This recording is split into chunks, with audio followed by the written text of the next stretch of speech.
welcome back to Stressless Messless. I thought for this one I would get a drink and sit down and just chat to you, because basically the next one doesn't require anything apart from your imagination and enthusiasm, but imagination mainly.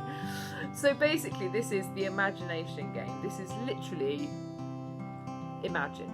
So you could go on holiday, you could climb a mountain, you could discover a new species of animal, you could go to the moon, you could do all sorts of things, and it's all with your imagination. Everything needs to be imagined, and that's quite a challenge sometimes. Now the thing that I find is children's imaginations are amazing, and they're not given enough credit for what they can imagine, but it's important to have something that's slightly believable.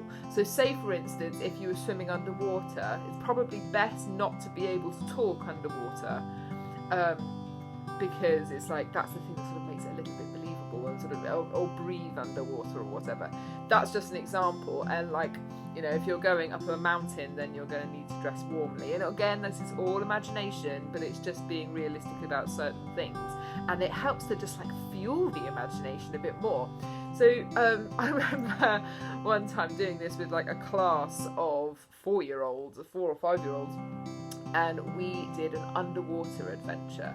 And so we did diving, and we discovered new species, and we timed each other so our oxygen didn't run out when we went on dives, and we had a submarine, and it was just amazing. And it was literally, we were just in a bare classroom, tables and chairs, the usual stuff, and just went for it. And we basically spent the whole day.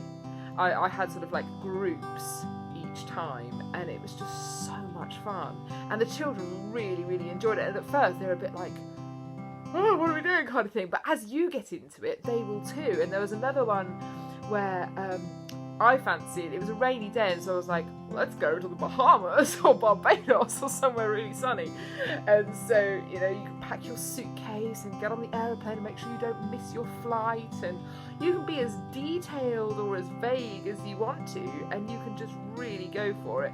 It's so much fun, and you'll find that there'll be like magical moments where you're both imagining the same thing and that kind of thing. And you know, you can go and have a nice picnic out in the meadow, and maybe meet a dragon or something imaginary that's like really imaginary, or all sorts of things. It's so much fun, and I highly recommend getting into it, because the more you get into it, the more sort of real it will become for both of you.